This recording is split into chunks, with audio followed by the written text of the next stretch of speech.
This is the Simpit. I'm your host, Shaun Cole, and welcome to today's edition of the Pit Stop, where you, the pit crew, you are the real star. Today's show. Before we get too deep into the show, let me just give everybody a warning.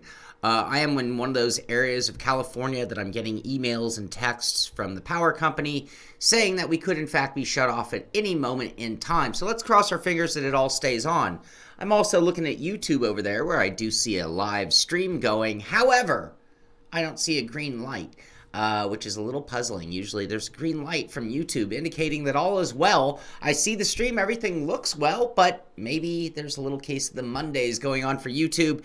And my best of wishes to everybody in California, and this is statewide, dealing with power interruptions and potentially even worse, fire in your area. So I'm not sure if we're going to see Billy Strange. He's probably in one of those affected areas. I'm pretty sure he is. So my best to him, and again, my best wishes to everybody involved in that, myself included. I'm in no fear of being lit on fire, but there's a good chance we're going to lose power at some point today. I have all of my batteries charged. If you guys know, like when I go do Lemons racing and things like that, I actually have enough power, backup batteries to run for about 2 to 3 days watching videos on tablets and things like that. So I'm prepared, in other words, I should say. Anyway, how are you guys doing? I hope everybody had a good weekend. My weekend actually started off with the Simpit Skippy series we ran at Phoenix International, which was a crazy, awesome race, I have to say. I am so impressed with the group who's running in that league and how well they're doing. And that was not an easy car track combo, and everybody did a wonderful job. I'll talk more about that when we get into the show, actually. I'll make that the first topic. But what else this weekend? Saturday, I went down and I worked on the Porsche 924, our Lucky Dog Lemons chump car. And me and some of the guys from CXE Simulation and some friend of ours putting this team together for next season. And we have a few more days of work before we're going to try to get it on the track. So that went well on Saturday. Sunday, I got a little bit of work done around here, and then that was followed with doing some practice with a lot of the guys running the Skippy. We had about 8 guys out there on track for Oran Park. It's been a long time since I was at Oran Park, and there are so many little variations on that track.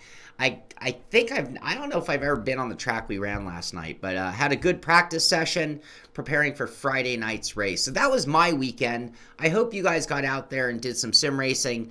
I want to apologize to Tim Chitwood, Spatial Dragon. You sent me a leaderboard, and I didn't put it up, and you know what? It just occurred to me right now, so I don't even have it prepared. So I'm really apologizing to you, because my real point was, gosh, I didn't get any leaderboard photos for most of you guys, but then sure enough, in the back of my mind, I'm like, yeah, you did. You got one from Tim, and you didn't put it up. So I'll try to get that out there Wednesday. But please send me leaderboards if you guys enter any of these competitions, whether it be like McLaren Shadow or just the, Project Cars Weekly event. Send me leaderboard, because I like to taunt our other pit crew members by showing where you are. And they think, so-and-so did a such and such at wherever, sorry, and I think I can take him down. So please send those in just to entertain and taunt the group. That's my pitch to you guys. So what's going on in sim racing news? As I mentioned, we talked about the Simpit Skippy series Friday night. David Grunnell won the race, and George Sandman could have won the race, and he actually spun and dropped all the way back to the mid-pack and then came blazing through the field to actually finish in second place. When I was running in second place, to be honest with you, and when George Sandman caught me, he caught me with so much speed that there was like nothing I could have done about it. It was awesome. DNF, if you start the race, you get 5 points just for finishing. That's IndyCar structure. So David Grunnell went on to win. George Sandman finished in second. I finished way back of Sandman in third with Jesse Conroy, who made me sweat for 45 minutes, just matching my lap times from 2 seconds back. And we had quite a time trial battle in that race. Congratulations to Jesse, who's really picked things up this season, I will say. Pat you on the back there. And Mark Michkowski, Brett Favre, he finished in 5th place. So our season standings as of now, and if you're in the series, feel free to double check. My point Automated point thing isn't working, which means I manually each week have to add the points for each driver. The only thing you want to focus on are the season points, and David Grunnell is winning with 100, George Sandman in second with 75, and Leif Hellberg in third with 58. Great job to those three guys. If you would like to run with us, it's all for fun, so who cares where you are in the standings. We have 30 drivers in the Skippy. Most of them are very good. Most of them are very respectful, and it means some great racing. Sure, we have some incidents out there. It's racing, but for the most part, it's going to be one of the best groups you're going to be able to race with, of a wide variety of talent as well. So come on down, join us in the Simpit Skippy Series. Just go to iRacing, look for Simpit Skippy Series and iRacing Leagues. And let's see, do we have any new members joining? We've had a few more joining, so let's see if we have any more. Oh, look at that, one more in the middle of the week. Gotta love it. So one more added to the league. And you're always welcome to come out. Friday night, we are going to be at Oran Park. It is a really wild, it is a roller coaster of a track. It will be exciting for sure. Who's the wrecker? Oh, gosh. I don't know if you could pin any one person as being the wrecker. I don't know about that. Jesse makes me sweat. Yes. That's too bad, Raceline. We have a lot of fun there. We're going to try to get some more Simpit racing coming in the winter season. Okay, so what's really going on in sim racing? That's my selfish news. That's the pit crew news right there. Hey, DJ, welcome to the show, Michael Nunez. And I hope you have a great path if you're new to sim racing, and reach out, make friends, and that'll help you have a better path in sim racing. So what's going on? Assetto Corsa Competizione, the McLaren Shadow project featuring ACC for the first time is live. So this went on yesterday, and now we do have the leaderboard. So this is again the first time Assetto Corsa Competizione has been used in that format in the McLaren Shadow competition, which is one of the highest level competition. So it began yesterday, running through November 7th, and right now the leaderboard is Danielle Wu. We better get that disclaimer ready to go, huh? We better scroll up a little more. Yeah, you can see the final name. Danielle Pasquale, Giovanni DeSalvo, Andre Franck, Danilo Santoro, Axel Petit, and Mike Noble are our top six with, looks like some kind of a combined time, 6 laps combined time. And so those guys leading in the Assetto Corsa Competizione edition of the McLaren Shadow to get one of those spots into the grand finale to find out who will be this year's McLaren Shadow. Something strange. Billy Strange! Oh, I'm glad to see you. That means you still have electricity. I was thinking you were in that cutout area. It's like every time California goes on fire.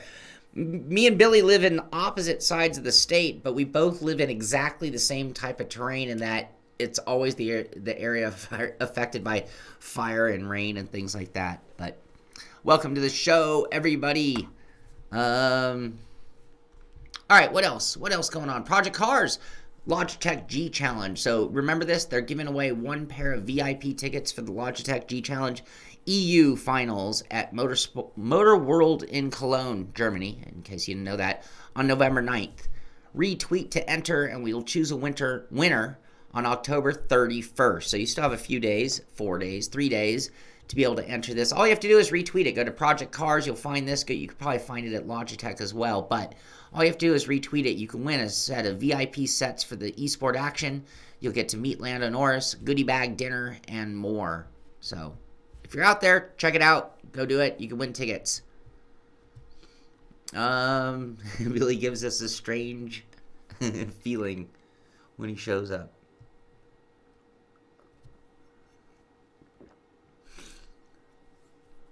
Oh, okay. You're with Smud. I don't know Smud, but okay. Thankfully not PG&E. I'm with Southern California Edison, and they're not in the same department issues as PG&E is currently, but they are just taking proactive. Thank you, disclaimer. Thank you so much, Dave Blair. Yeah, the fires, Southern California Edison is just taking preemptive learning from what went on with PG&E, I think. All right, Dirt. So we've got a spooky Halloween. Remember they gave us the, it was the Lando Norris, wasn't it? I think it was Lando Norris. His F1 car. Excuse me, with the Halloween pumpkin and the whole scene. Anyway, now they have we got a spooky Halloween challenge lined up for you this week. Catch all the news at Dirt Rally Roadbook. So, what is that all about? Who's Johnny Cash?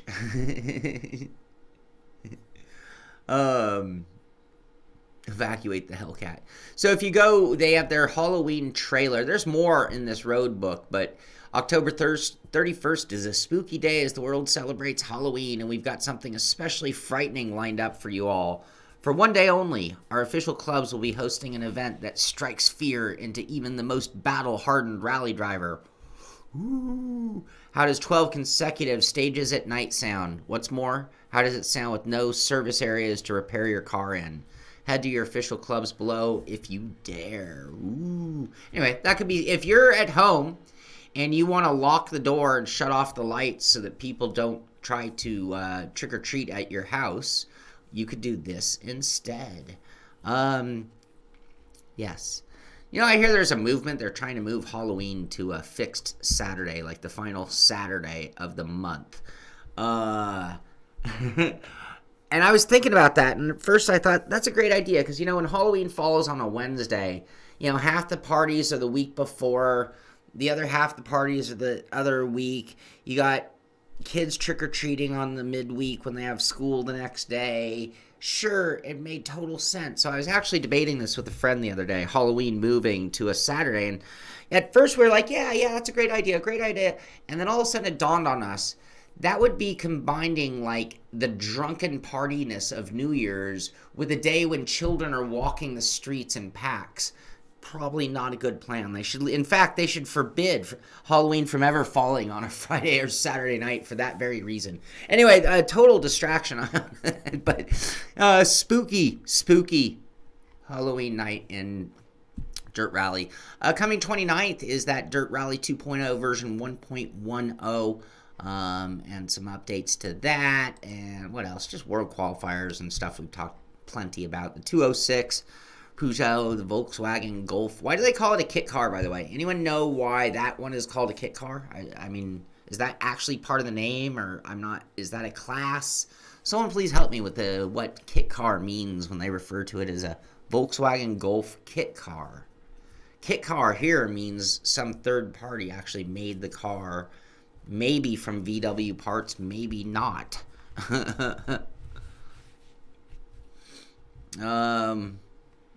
Hell no, leave it alone. Fake holiday, Tom Jones.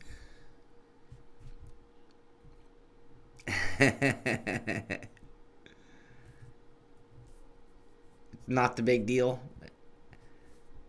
Choa. Yes, I still trick or treat. It's called a kit car because he didn't talk to you and it was made by Knight Industries. Tom Jones. Kit car homebrew. Theodore, you mentioned before the show we were talking about my Twitch channel, what's going on there, and just truth be told, I've been struggling with my podium review, trying to get that filmed, trying to get that finished, trying to switch to a new style with the Simpit with some ideas that I have, and a lot of that is integrating Twitch, so I'm trying to do some cleanup work. And the real reason is because I need to have a good plan. I can't just do it. I have to have somewhat of a game plan. And so that was my buddy Troy. He went with me to the exotic racing, my good buddy. So anyway, we'll check in with him later. Why was I here at this page? It was not for this. Oh, it was for this. It was the Formula 2 rivalry update. Now this happened a while ago. Why did I want to talk about this today? They did just post the video. Last month, we gave F1 2019 a free update that adds the full 2019 FIA F2 season. I don't know if I actually somehow mentioned that or not. Did I miss that? That's kind of a big deal. Has anybody tried that out? I might have to fire it up and give that a try. Road cars with upgrades to a certain level. That's what it's called, Kit. Okay. Hey, Kit! We were talking about you. Gotcha, Spatial. There you go. Even more depth on that. Kit, were you made by Knight Industries? $200 million yacht. I wish I had a $1 million yacht. F2020 is coming, indeed. Well, it's like the Madden of sim racing games, so we know it's coming.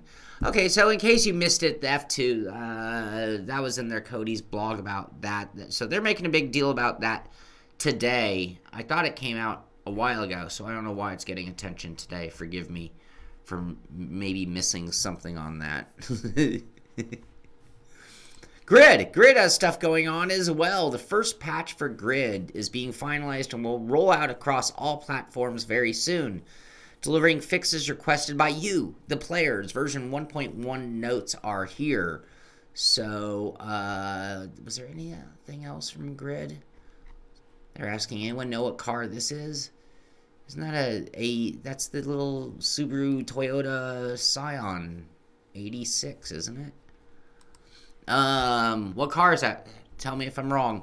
So 3, 2, 1, because as soon as I'm done showing you this picture, I'm going to move on to the patch notes. So we look at the Grid patch notes. This is for Grid. So this is, yeah, AE86 BRZ. Yeah, thank you, you guys. General resolve multiple general text issues fixing. Anyway, you guys can check it out. I find these things via the Twitter page for Grid. So, but there are a pretty good list of things. Multiplayer quick match, fixed issue and multiplayer for human players starting slower than AI drivers and time attack. Private match fixed, fixing issues, stopping more than 6 players being able to get quick match, blah, blah, blah, blah. Gameplay issues. So this is the first big deal patch for Grid coming out. What was our date on that? Next week, 10/28. That would be, well, no, they posted this. So next week it's coming out. Jesse Fox. Hey, Jesse, thank you for sending in that motorcycle concept. We're going to talk about that today. I am trying to get to Grid, and when I talk about the new face of the Simpit and certain things we're going to do different moving forward, as soon as I get this Fanatic review done, I'm going to really try to kick it into gear with getting a lot more streaming of various things like Grid. So, yes, we will be doing Grid, for sure. We'll be late to the game, but we're going to give it some attention. So I told you guys we had the countdown going. Remember, we had the countdown going for the Gran Turismo Tokyo event. So anyway, in the grand final, here were the results. And for this first time ever, an Asian has won the competition, and this being Japan's Ryota Kakubun, who made a last lap pass to win yesterday's Nation Cup on his home turf. So congratulations to him. Our top 3 finishers are Ryoto Kokubun, Adriano Carbaza, and Cody Nikola Latkovsky. So good job to those guys, making a name for themselves in one of the absolute premier levels of the esport world. And Friday we just talked about, will the new face of the Simpit have a goatee? So goatee. You guys know I've tried the beard. Here's the real story on the beard. The beard, I was rocking the beard. And then I went and did exotic racing. And when I did that, I'm looking at the video. Do you guys want to see a little tease of the video? Can I pull that up, or is that going to take too much work from me?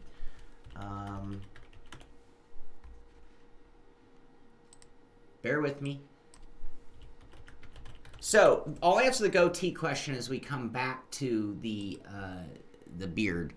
The goatee, I used to do a goatee before the show, and one of my best friends came up and he's like, "What are you doing? You're not a goatee guy." And that was the end of that. Oh, I'm not logged in on this one. Why is it not giving me my video that I want?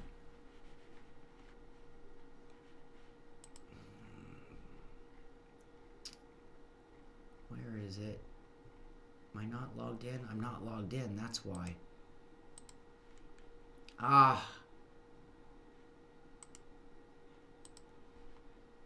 Bear with me, you guys. I'm sorry. I'm sorry. The beard. I'm going to show you what happened to the beard. This is taking forever. Forget it. I'll just tell you. I was watching the video of me driving in the exotic cars. It's a, I had a helmet on, and I was just all in there. Here, okay, I think I got it. Bear with me.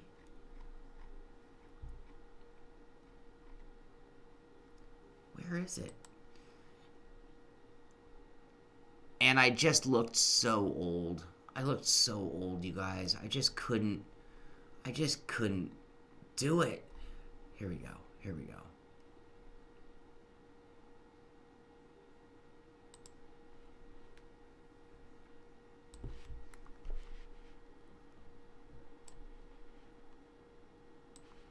All right. This is why the beard is gone. Because I'm watching this video, and I'm looking at this face here, and I'm like, I look like I'm like 70 years old. And so, yeah, that is when the beard went, and I'm just not really a goatee kind of guy. And so now I'm just back to shape, but I'm so lazy that I get scruffy pretty quickly. Anyway, all right, enough of that. So congratulations to Ryota Kokubun on winning the Nations Cup event in Tokyo and putting himself on that board of kick-ass drivers in the GT Sport Gran Turismo FIA competition. Yeah, Phil, that didn't help. That is exactly what it made it like. I watched the show all the time with the beard. It didn't bother me. But when all of a sudden I saw it with that open face helmet next to that, guy next to me, it was like, oh, I can't have that. So that was the end of that. So yeah, here's the picture of him up on the podium, and congratulations to him on a very, very big deal. Color shampoo, I don't really need shampoo. Mutton chops. Okay, so I would do mutton chops, except for there's already a guy in our crew who does it, so he gets it. I can't have it. I look younger with face. Okay, so when I cheated and when I dyed the beard, I think it had that effect. When it was the gray beard, and then maybe not so much. And only 73 people watching. I appreciate you guys, but I'm still extremely disappointed in, and I say this truthfully. I mean, I am so disappointed in the sim racing community. The fact that we do this, we hang out, we talk about the sim racing news, we talk about sim racing in general, and only 73 people tune in. So would it be rude to give an FU to the sim racing community? But to an extent, it's like, really? Are you all that childish that you can't handle something as complex as the news, talking about what's actually going on, giving credit where credit's due to guys like Ryota Kokubun and winning the Nations Cup Tokyo. So anyway, all right, Fu Manchu.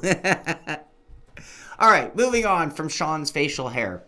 A group that we have not heard news from in a while, and I'm very excited every time I hear any news at all from them. Any guesses? Anybody? A sim that I have loved and I have praised, and they are slowly, with a small team, making a comeback, but it's been a while since we've talked about them. But every time they do anything, I mention it. Anyone know who or what I'm talking about?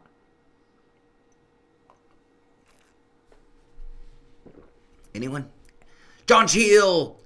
Test the Pest! You are both correct. Live for Speed. So, Live for Speed finally with another progress report. It's been like 3 months. We have day to night transition. So, they're getting their graphics up to date. They're evolving the sim to make it modernized, essentially. These are the things we're expecting. These are the things we see in virtually every sim at this point in time. Yes, welcome Rick Hampton. Make friends and come race with us. It'll all help you go along that much quicker. So yeah, anyway, Day to night transitions at Kyoto Ring, Live for Speed. It's 24 seconds long. Let's go ahead and play it. We have 24 seconds. You can see the shadow getting deeper and darker, casting itself across the building. And that's that. Now it's going to kind of lighten up. There you go, like a sunrise. Oh, wait, what was that? Wow, now we're getting nighttime lighting. All sorts of effects. Look at that great looking nighttime lighting. So that's at Kyoto Ring. And then they did one more. Let's just pause. No, just stop. Go away. All right, and then we have this one here at Blackwood. You guys, if you know LFS, you know Blackwood. That's about right, though, Tom Jones. And we got a casting. I think we won't get demonetized as long as we're being respectful. That, like, sunset moment is kind of interesting. It seemed a little bright for that moment. I'm not sure if that's exactly what was going on there, but that looks beautiful. Looks beautiful. So congratulations to LFS. I look forward to what's coming from them next. We already mentioned it, but it is being posted to the McLaren Shadow as well. So the McLaren Shadow project featuring Assetto Corsa Competizione for the first time is live. That was actually yesterday. We already did look at the leaderboard, but just it's getting love over there, of course, with it being their competition. And then we're down to 9 days, 1 hour, and 37 minutes, 56 seconds until the Pro Series live show number 4. Maybe this is the premiere. What is the premiere esport? Is it GT, FIA, GT Sport? Is it Codemasters F1 2019? Is it the McLaren Shadow? What is the biggest esport competition, in your opinion, at this point? LFS is getting close to getting to the point where everybody needs to give it a go again. There you go. Thank you, Devin. Yes, Billy Strange Racing. Check out Billy Strange Racing. A lot of really cool current racing titles. So if you're on the fence about certain games, like people asked if I'd be on Grid, Billy's already done Grid. So definitely going to do that. And depending on the sim, yeah, it could be trying the free content. I need to do a new beginner's guide to really each sim. I have a few ideas on things I want to do on that. Anyway, ideas. The road to hell is paved with good intentions. I did mention this on Friday, but I just want you guys to be reminded the fall update for Wreckfest is now available. We've talked about some of the things that were going to be in that over the last few weeks, but that is out and available, and I did not get a chance to try it out. I think the guys Saturday drove it. I didn't hear anyone tell me whether it was really good, bad, mediocre, or indifferent. We saw the outhouse. Remember the outhouse car? So that would have been in there as well. Live for boobs?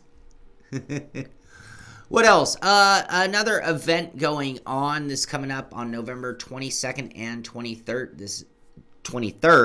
This being the Fall Brawl, presented by Tim Sims, iRacing, GT General Tire. And this is going to be a live esport event. The main event will be live streamed and hosted by Brad Dottie and be part of the roundtable discussion with some of the top drivers in sprint car racing. Win prizes from supporting sponsors. Call the Howard Johnsons of Lima, Ohio, and book your rooms. Be sure to ask for Tim's discount to get the best rate. So there you go. Who sent this in? What am I missing here? Somebody sent this in. I can't remember who. Tyson, did you send me this? I need more details. I'm missing something on that. Now all of a sudden I'm thinking I have to go. Live esport event. Book your rooms. Is that book your rooms to compete in the event? That's my question. Hopefully Tyson's here. I think you sent that in. All right, what else? Just a good event that did go on. One Sim Race for the Cure Road America by Apex Racing TV.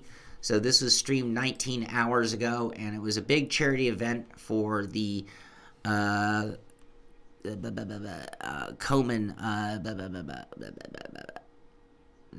They don't list their charity. Where's their charity? It was a woman's something, right? No. Race for the Cure. Dirt 1 Sim, Race for the Cure. Anyway, charity race, and Justin Rame went on to win.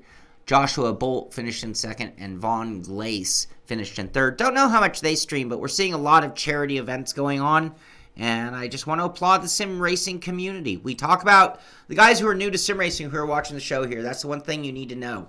We are a community. We're a tight-knit community. Sure, you're going to find some people who will disrupt things from time to time, but for the most part, it is a really good, strong group of people who do very generous things. So, Susan B. Coleman, thank you, Brandon. Thank you. Hey, Grant Henderson. Grant Henderson is waiting on the email from me. It's coming, Grant. Next Halloween, this is the Steam Halloween sale. So, again, we are 24 hours, 28 minutes. Is that where we're at? Yeah, 24 hours, 28 minutes. So, we're one day away. Tomorrow, you can plan. Don't buy anything from Steam today, you guys. It could be on sale as soon as tomorrow. Breast cancer, thank you. Just a topic, I didn't read it. I didn't even think about it. But if you think about it, the cost of games have really stayed somewhat reasonable. When did games hit $50, $60? That was almost a decade ago. And we're still kind of holding strong at that pricing for a period. But the next-gen consoles are upon us. And, what were the range on the last ones? $300 to $700. Brandon is waiting on an email as well. I'm very slow with email. I hate email. I hate anything that has to do with writing. Just to let you guys know. Anyway, what should the next-gen consoles, and when do you think we're going to see a spike in the cost of games? When do you think it's going to jump up to more like 70, 80, 90, or even $100 for a game? Or have we hit the limit for what the games, when the next version of Grand Theft Auto comes out, for example? What do you think the price tag's that's going to be? I've heard that's going to be a PS5 exclusive. That's what I've heard. How much is the PS5 going to be? Possible reason they could be around $500 is the predicted price at this point in time. Is that going to, affect the market? Is that going to affect the rate of growth of the gaming industry? Is that going to affect the teeter-totter between the popularity of games on consoles versus on the PC? Will it be backward compatible? All sorts of questions with the next-gen consoles on the horizon at this point in time. Grid Autosport, an excellent racer, transitions beautifully to Switch. So when we think of cross-platform ability, does that word become more scary if that is intended to include the Switch as well? Good point, Tim. For Ultimate Editions or things like that, they have crept up to about $90. That is very, very true. Yes, Brad, and that was really scary when they first came out. The next-gen consoles, the Xbox One even, and the PS3, the PS4, when they are brand new, they tend to really come out at some very wild introductory prices. Arcade says for Forza and all the DLC, $120. Now, that's a little bit different. Because that's if you just bought all the DLC packs, right? Was that available for a Ultimate Bundle? Or is that no matter what, that was the cheapest you were going to get all the DLC? I'd love to know. And by memory, was Forza base $60? Yeah, season passes are brutal. I agree. I don't know if it's any more brutal than iRacing rolling out new content, though. So there's this thing. So FIA Motorsport Games. This is that group that's been building up some esport momentum. So the inaugural FIA Motorsport Games will be a special occasion. I mentioned this before, for every competitor who takes part. But for those representing Italy, there will be an added pride of racing in the colors of the host nation. Rome and the nearby Vallelunga circuit will stage the maiden running of the multidisciplinary multidisciplinary event, placing the FIA Motorsport Games in a country with impeccable racing heritage. From major manufacturers to iconic circuits and legendary drivers, Italy ranks among them. So tickets are available free of charge. This is this event. This is seeming like it's going to be a really, really big deal. But it's still kind of weird in how it's forming. Anyway, this is going on. This is going to be a live event at Vallelunga. It's going to crown a major champion. You're going to have major competitions going on. I've been watching. We've been hearing more and more about it, but it's still like one of these kind of weird, not great information things going on. That's the complaint we've had about esports in general across the board, is that the information is so vague and weird. You know, it's like, you know what? Go to IndyCar's site, and by the time you've gone through a few pages, it's going to be pretty clear what's going on. Yet, in the world of esport, it's not very clear what's going on. Remember when we were looking at the F1 2019, just trying to figure out which event, where they divided the races per event was unclear, because they run multiple races per event. So, anyway, Flow Racers is a site dedicated to karting, sim racing, and gear and resources. And they had an article that first I'm like, oh, cool, it's good to see these. And then I'm like, oh, come on, do your research, people. What's the average cost of a sim racing wheel? And I'm not going to dispute certain aspects. So, few new people here. $50 to $150, entry-level sim racing wheel. I disagree. $50 to $150 is almost like entry-level racing gamer, you know, not sim racing.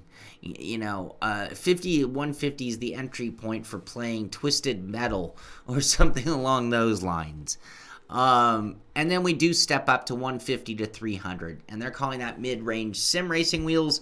For me, as if we're going to call it sim racing, I have to call that entry level. 150, the Thrustmaster TMX. The G29 is going to set you back. I've seen it as low as 200, realistically 250 almost any day of the week.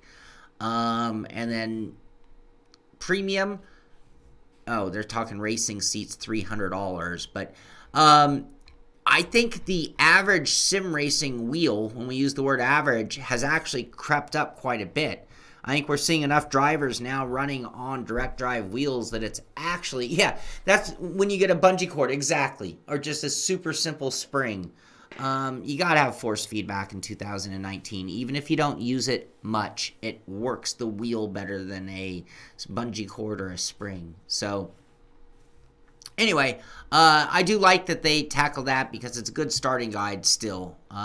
They did another one here. What are the benefits of using a sim racing pedal set? And they go on to talk about, and it's funny that just yesterday I had this conversation with a couple of guys about potentiometer versus load cell versus hydraulic systems. And if somebody's new and wanted to ask my opinion on equipment, and you have a decent entry level wheel, you know, 150 to 300. You have a Logitech G29, and you say, what's the most important thing? I'd say it's actually your brake pedal. I think I've said this publicly quite a bit. A G29 brake set uses a potentiometer. A basic Thrustmaster set uses a potentiometer. But the next step up in our world really is load cells. And the only way you're going to get a load cell is going to like a Fanatic pedal set, maybe the Club Sport, for example, or going to an independent company, which there are a variety of. You could say Ricmotech, you could say Husingfeld, you could say HPP. There are a million, and I'm sorry for just naming three off the top of my head and leaving others out. There are a million great pedal sets. To me, if you go to a load cell and you feel that pressure, it just is something, it's a resistance, a balancing beam that you can put your foot on and really use. When the wheels lock up, you back up a little bit.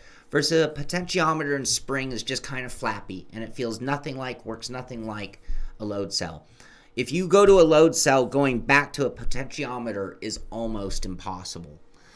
Hydraulic is just like a kind of a personal preference. A real brake pedal is a hydraulic system, and there's something a little more squishy about it than flexy or bendy like a load cell. However, In a real car, when you press on a hydraulic, the pedal actually has a lot of action on it. There's brake fade, where the pressure might actually change in terms of how much you press the pedal for the equivalent kind of braking. The pedal might even buck and give you other kind of feedback.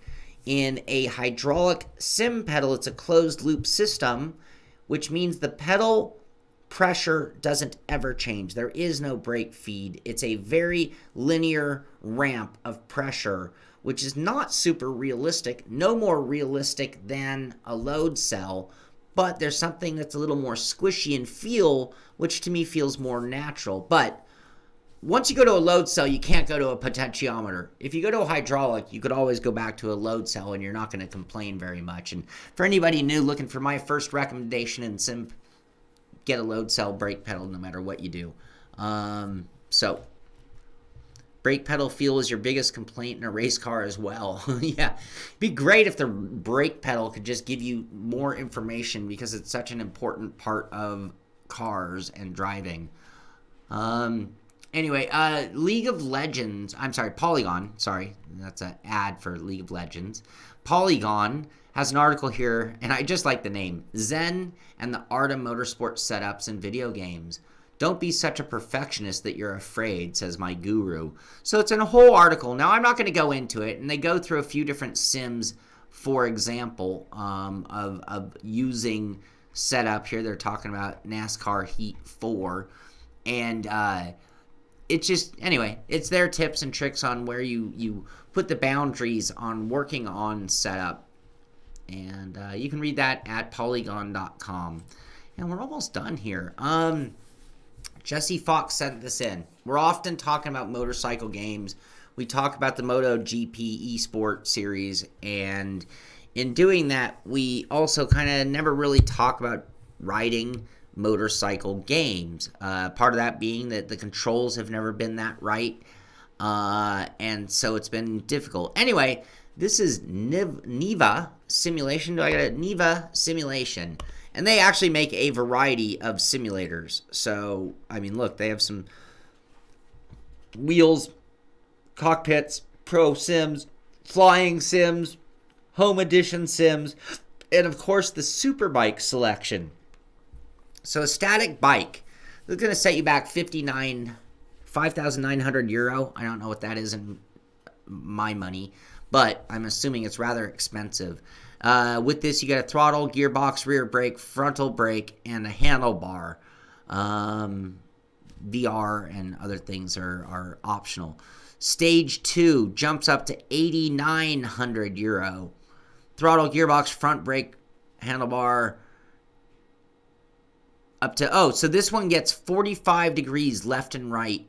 So it's an upgraded dynamics, being able to tilt, versus the other one is truly static. So that 5,900. So you just sit on that one. This one you just teeter around like one of those kids rocking horses at the playground on a spring, I guess. Then you've got the dynamic version, 45 degree left and right. Why did this one jump up? Up to 45 left and right. That's the same as stage 1. But we've jumped up another $3,000. That's crazy. And then finally, we have the dynamic version up to 45 degrees left and right, up to 20 degrees front and rear. And that, it includes VR. It includes 360 real circuit. Not sure what that is. And that's 16,500. Anyway, there is our ultimate bike sim. I wish we had a cool video. What do you know? Let's advance. Let's see what we got here. Wop, wop, wop. Anyway, I'm sure that would be kind of fun. Not sure which model we're looking at. I don't want to play too much because we don't want to get Dr. demonetized. Anyway, that could be pretty cool in VR. Yeah, in VR, that would be really, really, really awesome. A 600cc bike is pushing 15 grand now. Yeah, so it's like 1-to-1. All right, it's time for some eye candy, and then we'll bring today's show to a close.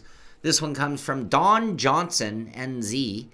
First rig using offcuts from work and whatever I could find. Oh, man, do I applaud that. Oh, I really, really do applaud this. Just offcuts, so leftovers at his job, and whatever he could find to throw together a metal Deathmobile is what I would describe this as. I love it. That is really, really cool. Yo, Jesse, thank you for sending that in. It was really cool. I think that really, when we talk about motorcycle sims, if I could write it on that baby, I'd probably be singing a different tune. I have a hunch. I just have a hunch. That would be awesome. All right, this one comes to us from Scootnier Lucha 1. Doesn't come to us. These are stolen from Reddit, by the way. Whenever I say comes to us from, it implies to me 18K. Damn. That's crazy for a motorcycle, but I guess that makes sense. Don Johnson, the actor. No, I think he's from NZ. So look at this most elaborate wheel stand ever. What does he pull up to this thing? So hoping to launch a high school level sim racing team. Oh, check this out.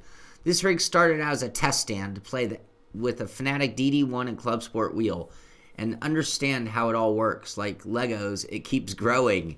We are waiting on motion from Next Level Racing. So it looks like, okay, so they're going to add a Next Level Racing motion platform to this to complete this high school project to teach people how to race. I love it. I love it. Too cool. And this one from K Farley, 215. And this, we don't have a lot of feedback on it. What can we make? It's another podium. There's a podium. Oh, you know what I see? I see a Warthog flight stick as well.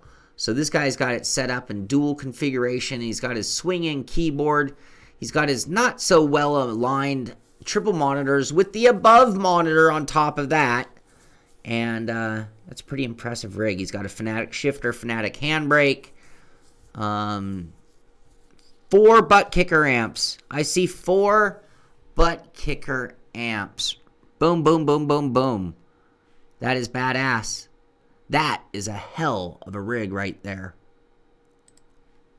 Whoa. Hey, look at that. We got super zoom. Can't tell for sure what that is. You can see there's his flight stick. Keyboard tray. Yeah, nice looking rig. Can we tell what he races? Dirt Rally 2.0. Oh. Dirt 4, Dirt Rally 2.0, Assetto Corsa, F1 2019. He's got them all. Awesome, awesome. Great job. Great looking rig there by K Farley 215. So, on his CC info. No, we're not going to try to do that. So anyway, that's going to do it for today's show, other than I just want to once again invite you to come out and join us in the Simpit Skip Barber series, and we will be at Oran Park this Friday night.